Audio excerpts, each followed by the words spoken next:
Inilah pendusta-pendusta bahasa. Inilah penderhaka-penderhaka bahasa yang kita telah lahirkan dalam sistem pendidikan kebangsaan kita selama 60 tahun.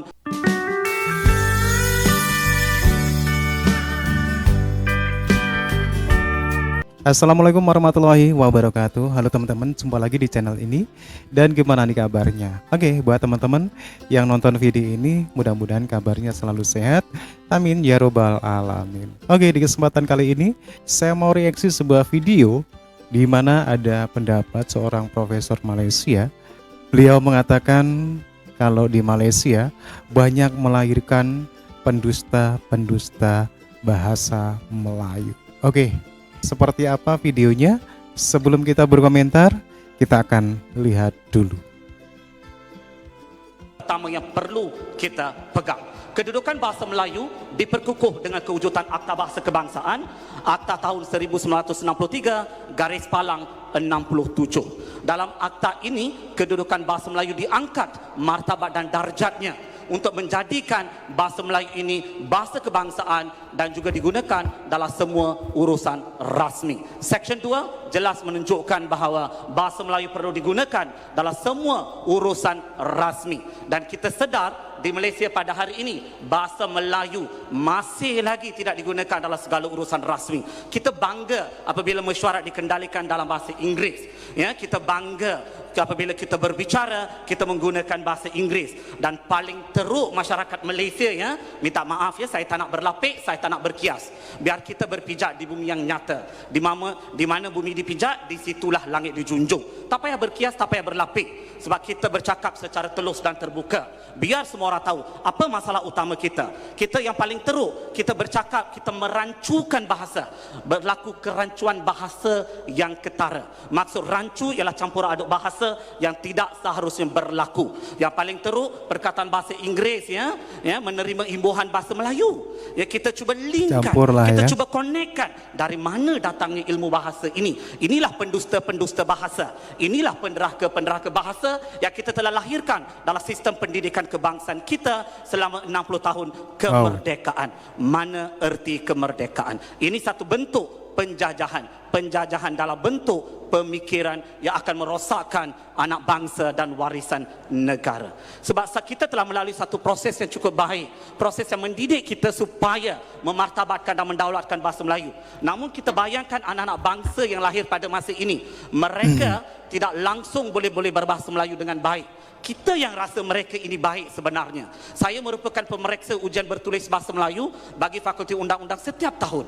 Jarang sekali pelajar mendapat markah penuh dalam penulisan bahasa Melayu kerana kesalahan tata bahasa ketara, penggunaan bahasa, istilah-istilah bahasa Melayu, perkataan-perkataan bahasa Melayu rata-ratanya terjemah langsung daripada bahasa Inggeris. Ya, influence jadi influensi, jurisdiction jadi jurisdiksi, ya, participation jadi partisipasi. Kalau semua boleh terjemah begitu, nation kena jadi nasi. Tapi tak jadi pun nation sebagai nasi. Maknanya ada perkataan yang tak boleh kita ubah, tapi kita ubah. Ini yang berlaku. Sebab masalah bahasa Melayu ini ialah masalah jati diri kita. Kita tidak berbincang bahasa Melayu ini sebagai satu bahasa, satu alat, satu medium, satu wadah, satu wahana. Tapi kita berbicara bahasa Melayu ini sebagai satu alat jati diri anak bangsa. Kalau kita nak menyatukan bangsa, kita menggunakan bahasa sebagai alat perpaduan. Saya daripada sekolah kebangsaan. Saya orang Felda. Saya fasih berbahasa Melayu kerana bahasa Melayu adalah bahasa kebangsaan saya. Di rumah saya menggunakan bahasa ibunda, bahasa Tamil. Di rumah saya menggunakan bahasa Tamil, anak-anak saya fasih berbahasa Melayu. Bagi saya ini paling penting. Kalau kita bangga kita boleh bercakap bahasa Inggeris dengan baik, kita sepatutnya malu dan hina kerana tak boleh bercakap bahasa Melayu dengan baik. Minta maaf. Kita yang bangga anak saya boleh bercakap bahasa Inggeris dengan baik. Bangga, ya. Bolehkah bercakap bahasa Melayu dengan baik? Jika tidak, sepatutnya buang negara bagi saya. Minta maaf. So, bahasa Melayu bahasa kebangsaan. Orang Malaysia sepatutnya boleh bertutur bahasa Melayu dengan baik. Kalau tak boleh bertutur, sepatutnya kalau saya yang ada kuasa, saya bagi tempoh 6 bulan. Cuba fasih berbahasa Melayu. Tak boleh, buang negara. Mudah. Kita nak orang yang ada jati diri kebangsaan supaya negara ini dibangunkan, ya. Kita bangunkan negara ini dengan asas kebangsaan, ada jati dirinya. Salah satu aspek yang paling penting dalam jati diri ialah bahasa kebangsaan. Kembali kepada persoalan yang dibangkitkan, tentang bahasa Melayu sebagai bahasa ilmu dalam bidang perundangan. Sebenarnya isu ini tidak timbul dalam konteks undang-undang, ya, kita kena ingat. Seksyen 8 Akta Bahasa Kebangsaan, saya petik seksyen ini dengan jelas memperuntukkan bahawa segala prosedur di mahkamah hendaklah dijalankan dalam bahasa kebangsaan. Memang perkataan bahasa Melayu tidak digunakan, tapi kita baca bersama dengan perkara 152 jelas menyatakan bahawa bahasa Melayu ialah bahasa kebangsaan. Sekaligus, ya, kita tahu bahawa segala prosedur mahkamah mestilah menggunakan bahasa Melayu. Namun mungkin persoalan berbangkit di kotak fikiran kita bersama-sama, mengapa ada mahkamah yang masih menggunakan bahasa Inggeris? Sebenarnya peruntukan seksyen 8 memberikan budi bicara, ya, ada provisonya, ada budi bicaranya di situ, menyatakan bahawa mahkamah boleh atas kehendaknya sendiri atau atas permintaan pihak lain selepas menimbangkan kepentingan keadilan. Ya, maknanya mahkamah sendiri pun boleh, ataupun daripada kehendak orang lain pun mahkamah boleh mempertimbangkan untuk menjalankan prosiding sebahagiannya dalam bahasa Melayu dan sebahagiannya dalam bahasa Inggeris. Sepenuhnya bahasa Inggeris tak boleh. Kalau ada, sepatutnya prosiding itu tidak sah menurut Seksyen 8 Akta Bahasa Kebangsaan. Yang kedua, persoalan yang sering berbangkit ialah apa maksud kepentingan keadilan itu? Bagaimana hakim ini yang duduk mendengar kes ini mengukur kepentingan keadilan? Keadilan itu kepada siapa? Adakah keadilan itu kepada pihak-pihak saja? Bagi saya salah. Peruntukan Seksyen 8 menyatakan bahasa Melayu hendaklah digunakan sebagai bahasa mahkamah. Maka apabila bahasa Melayu hendaklah digunakan sebagai bahasa mahkamah, kepentingan keadilan itu juga perlu diimbangkan dengan kepentingan bahasa Melayu. Itu maksudnya budi bicara. Bicara yang perlu digunakan secara berbudi. Budi itu kepada bahasa Melayu. Tetapi ini tidak berlaku dalam konteks Malaysia, ya.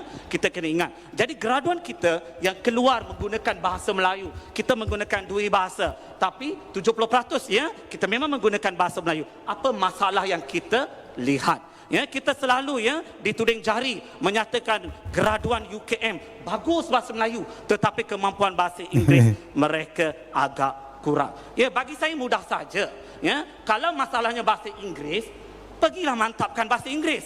Kalau masalahnya bahasa Inggeris, memperkasakan bahasa Inggeris. Lain penyakit, lain pula penawarnya. Kenapa?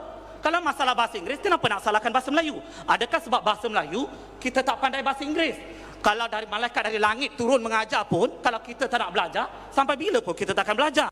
Bagi saya mudah saja. Kalau masalahnya bahasa Inggeris, mantapkan bahasa Inggeris, perkasakan bahasa Inggeris. Adakah sebab bahasa Melayu, bahasa Inggeris terjejas kedudukannya? Adakah sebab satu industri kata bahasa Inggeris sangat perlu? Kalau perlu pun, apa kesannya?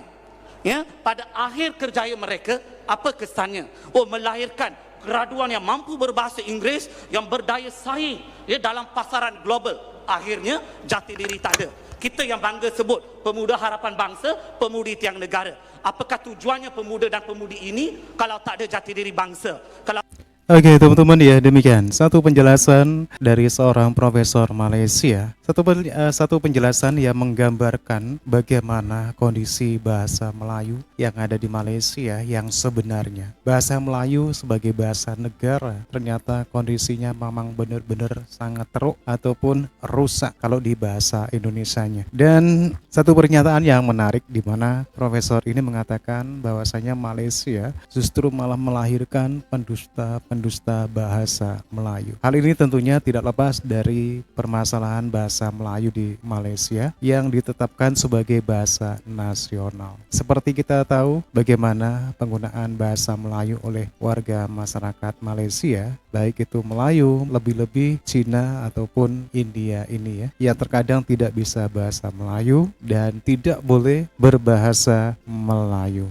Bahasa yang merupakan jati diri menurut profesor ini, hal ini belum terwujud. Satu hal juga yang menarik di sini, di mana di lembaga-lembaga pemerintahan bahasa Melayu tidak berfungsi. Seperti di mahkamah, bahasa Inggris justru digunakan sebagai penyampaian dan bahasa Melayu tidak berguna. Oke teman-teman, demikian satu pernyataan dari profesor Malaysia. Malaysia melahirkan pendusta bahasa Melayu. Menurut teman-teman gimana? Silakan teman-teman bisa berkomentar dan jangan lupa lupa like and subscribe. Terima kasih dan wassalamualaikum warahmatullahi wabarakatuh.